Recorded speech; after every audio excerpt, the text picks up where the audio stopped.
हमको एक केस में, झूठा केस में फंसाया था थाना प्रभारी, और हमने उनको बहुत बार बोला कि सर ये गलत हमारे साथ कर रहे हैं, तो बोले तुम मान नहीं दोगे तो तुम्हारे साथ ऐसा ही होगा। उसका भी रिकॉर्डिंग है और हम सब इसमें रिकॉर्डिंग है।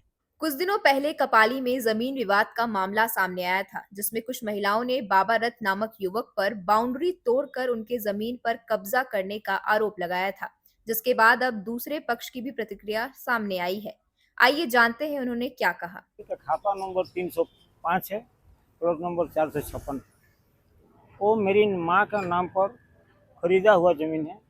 उसको हम लोग म्यूटेशन भी कराए हैं, और म्यूटेशन कराने के बाद उसको हम लोग कम से कम 25-30 साल तक उसे जोतवारी भी किए। मेरा फादर मदर भी किया है। मेरा फादर मदर अभी गुजर गया है। जब गुजर गया तो उसका परिवार में उसका 4 लड़का हम लोग, तो चारों लड़का उसको हम लोग खेती बाड़ी हम लोग करते थे। करते करते अचानक हम लोगों का पैसा का जरूरत पड़ा, तो हम लोग उस ज़मीन को बेचने का बारे में घोषणा किया। उसी में बाबा को एग्रीमेंट पर हम लोग उस ज़मीन को दिए थे, जिसमें से हम लोगों को कुछ रुपया भी मिला था, समथिंग एडवांस के तौर पर, और उसको बिक्री कर करके आपको देंगे। फिर ऐसे 2022 में, 2022 के देने के बाद में फिर पार्टी लोग आता है, देखता है, फिर वापस जाता है, फिर आता है। कोई बोलता है 2 फीट 2.5 फीट कॉम्पाउंड वॉल करने दीजिए तो पैसा देंगे, कॉम्पाउंड नहीं करने से पैसा नहीं देंगे। इस तरीके से कॉम्पाउंड वॉल भी करते गया। फिर हमको पैसा वैसा और मिला नहीं।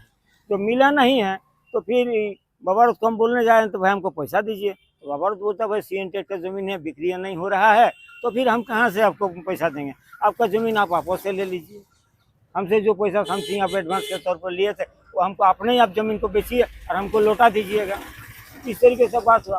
उसी के बीच में कहाँ से लोग बोलते हैं तो शाहदौत खान आया, बेचने लग गया, ये किया हो गया। लेकिन शाहदौत खान वो कुछ जानते भी नहीं, उसका चेहरा भी हम नहीं पहचानते हैं। और फिर उसका बाद में जो हमको लौटाने का पोसा गया, तो अब जाके उसमें जो कॉम्पाउंड ऑयल वगैरह थोड़ा बहुत बनाया तो उसको जाके हमने तोड़ कर दिए। तो ही हमको कहता है कि आप लोग जो किसी का कॉम्पाउंड ऑयल क्यों तोड़े हैं, बनाने का समय क्यों नहीं रुका। बनाने का समय आश्वासन देता था पैसा देंगे पैसा देंगे, जो पैसा नहीं मिला तो हमारा ज़मीन है तो हम उसको जाके JCB चला के तोड़वा दिए हैं। ये हमारा गलती हो, अच्छा हमारा जो भी हमारा अपना ज़मीन पर जाके हम JCB चलाएंगे, कुछ भी करेंगे, हमारा गलती कैसे हो सकता है। आपको पैसा नहीं मिला? पैसा नहीं मिला। ये लोग किस तरह से बता रहा है मेरा नाम को धूमिल किया जा रहा है, किस तरह से, कुछ तो होगा उसके पास प्रूफ। कहा जा रहा है कि स्थानीय महिलाएं जो जमीन खरीदी है कि आपके द्वारा बाउंड्री को तोड़ा गया है और कब्जा करने की कोशिश की जा रही है। अच्छा एक चीज़ बताइए, आज डिजिटल इंडिया है, कोई भी वीडियो दिखा दीजिए हमारे नाम से कि हम उस प्लॉट में जाके बाउंड्री तोड़े हैं।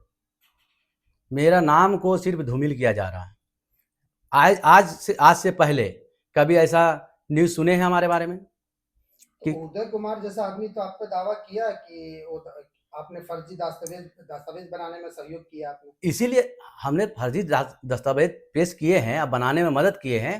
तो CO साहब से पूछिए ना, वहाँ से पूछिए ना कि सरकार उनको बंदोबस्ती दिया है, वो जाने। हमारा कहीं भी कोई हस्तक्षेप होगा उसका साक्ष्य दीजिए, और जो कानूनी कार्रवाई होगा हम पे हम स्वीकार करेंगे।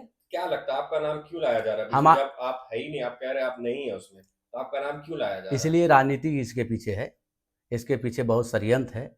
हमको लोग फंसाना चाहता है, मेरा नाम को गंदा करना चाहता है।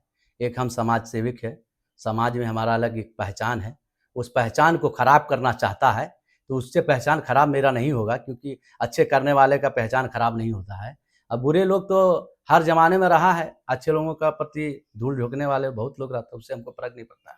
आप पर तो ये भी आरोप लगा है कि आपने किसी को झूठे मटर केस में फंसाने का धमकी दिया था। देखिए सबसे बड़ी बात है कि उदय को हम डायरेक्ट फ़ोन किया। हम जब देखा कि 107 में मेरा नोटिस आया थाना के द्वारा, तो हमने उसको फ़ोन किया, मेरे प्रति 107 का नोटिस क्यों आया। तो उसको बोले, तो बोलता हम नहीं किए थे। मतलब कौन किया? तो बोला थाना भेजा। मतलब थाना बिना आवेदन का भेजा? तो बोले हम नहीं भेजे। तो हम बोले कि तब तो तुम नहीं भेजा तो तुमको हम भी मर्डर केस में फंसा देंगे, नाम डलवा देंगे, तो तुम्हारा फंस जाएगा नाम। हाँ, कि किसी चीज़ का ये होता है, हाँ, किसी को बोलने से कुछ हो जाता है क्या? तुम कुछ डाला होगा तभी नहीं, हम इसलिए बोले उसको कि तुम्हारा भी मर्डर केस में नाम डल जाएगा तो तुम फंस जाएगा। और स्थानीय लोग कहना है कि आप तो वहाँ पर जो स्थानीय लोग हैं वो भी तो आप पे इल्जाम लगा रहे कि आप जमीन पर जबरदस्ती JCB चलवा कर पेड़ों। आप ग्राउंड रिपोर्ट ले लीजिए श्रीमान, एक बार भी कोई भी वहाँ का पब्लिक हिंदू या मुसलमान बोलता हो कि बाबा भाई आके यहाँ पे कब्जा किया होगा, जो मंजूर होगा वो आप लोग का सेवा में हम सब ये रहेंगे। तो कुल मिलाकर बात यही कहना है कि आपके पीछे जो ये आरोप आप पर जो आरोप लग रहा है, या तो कोई राजनीतिक है ये मामला, या फिर कोई आपका व्यक्तिगत दुश्मनी है किसी के साथ? व्यक्तिगत दुश्मनी एकदम पूरा राजनीति मेरे साथ एकदम खिलवाड़ किया जा रहा है। इससे पहले कभी हमको देखे आप लोग ऑन कैमरा हम कभी आए हैं या हमारे बारे में कभी सुने हैं कि हमने किसी का जमीन कब्जा किया है? हम 8 साल से काम कर रहे हैं, कभी किसी से नहीं सुने। आज षड्यंत्र रचने के बाद में इस तरह से बोला जा रहा है, कहीं न कहीं समझ लीजिए किसका हाथ है। आप लोग से कोई छुपा हुआ नहीं, खुले मंच में सब चीज चल रहा है।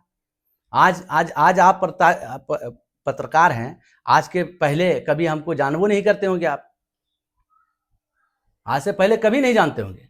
मेरे को एकदम फंसाया जा रहा है, पूरी तरह से फंसाया जाए, किसी तरह से इसको फंसा के जेल भेजा जाए, ये किया जाए वो किया जाए, लेकिन कानून जिंदा है, कानून पर भरोसा है इन लोग पर। भोलानाथ को आप जानते हैं? भोलानाथ को हम जानते हैं, ऑफकोर्स जानते हैं। आपने उनके साथ सहयोग किया था? नहीं, कभी नहीं। अरे उनका अपना घर है, उसका अपना घर, वहाँ बस्ती का लोग है, हम उसको सहयोग करेंगे। तो महिलाएं कह रही जमीन उन्होंने शहादत खान से खरीदा है। वो मैटर तो शहादत खान को जो जमीन मैंने दिया था वो जमीन दूसरा है, ये जमीन दूसरा है, उसको इसमें जोड़ रहा है लोग, समझे ना। वो जमीन 1303 है, ये कुछ खाता नंबर है जो मैंने 2022 में लिया था ये भोला महतो से 2 बीघा। ये CNT जमीन 2 बीघा भोला महतो का, वो जमीन बंदोबस्ती है जिसके बारे में हमारे बारे में न्यूज चल रहा है, समझ रहे हैं कि बाउंड्री तोड़ दिया, गाछ गिरा दिया, हमने कभी ऐसा नहीं किया। आपने कभी इन आरोपों के खिलाफ कानूनी कार्रवाई की है? हाँ, अभी हमने नोटिस भेजा है उसको, जवाहर कुमकार का लड़का उदय कुमकार को, कि तुमने हमारा जो छवि पर धूमिल कर रहा है तो तुमको इस पर कानूनी उस पर न्यायालय में लेके जाएंगे। न्यायालय अभी जिंदा है, इंसाफ वहीं से मिलेगा हमको उम्मीद है। कानून से क्या चाहते हैं? कानून से चाहते हैं निरपेक्ष इंसाफ चाहते हैं, और वहाँ से इंसाफ मिलेगा हमको। इन लोग को फंसाने और उसाने से ही सबसे कुछ हमको भाई भी रीता नहीं है, समझे कि नहीं। हमको गलत किया, एक था भी दस्तावेज हमको दिखा दीजिए, तो जो सजा कानून देगा हम स्वीकार करेंगे कि हमने इसमें किसी तरह का हस्तक्षेप है। फिर हमको क्यों फंसाया जा रहा है, मेरा नाम को कहीं ना कहीं बदनाम किया जा रहा है। तो मैं अभी हमको एक केस में, झूठा केस में फंसाया था थाना प्रभारी, और हमने उनको बहुत बार बोला कि सर ये गलत हमारे साथ कर रहे हैं, तो बोले तुम मान नहीं दोगे तो तुम्हारे साथ ऐसा ही होगा। उसका भी रिकॉर्डिंग है, और हम सब इसमें रिकॉर्डिंग है, लेन देन का भी रिकॉर्डिंग है, ऑनलाइन पैसा देने का भी रिकॉर्डिंग है। वो सब न्यायालय में हम जमा करेंगे, क्योंकि ऐसे बोलने से तो कोई फायदा नहीं है। ये थाना प्रभारी ही सब करवा रहा है, सोनू कुमार। खुले मंच से सब लोग जान रहा है कि सोनू कुमार हमारे साथ क्यों कर रहा है ऐसे। और सब चीज जो है, हम किसी को फंसाएंगे नहीं, हम हक और सच की लड़ाई लड़ रहे हैं। जो हमारे साथ इस तरह से षड्यंत्र रचा जा रहा है मेरे साथ सोनू कुमार जी के माध्यम से, हम उनको यही कहेंगे ये गलत है, ऐसे मत कीजिए, नहीं तो खुले मंच पे आपका रिकॉर्ड जो हमारे साथ में किए हैं आप, बातचीत, पैसा लेन देन, वो सब हम खुले मंच में कर देंगे। कितने की पैसे की लेन देन होगी? कुछ सारी पैसे की लेन देन इसमें है, और न्यायालय के पास मैं दूंगा। आप पहले से ही न्यायालय में दे चुका हूँ बड़ा बाबू के खिलाफ में, जो सत्य है वही हमने वहाँ कोर्ट में दिया, और न्यायालय इंसाफ मेरा करेगा। न्यायालय पर उम्मीद है हमारा।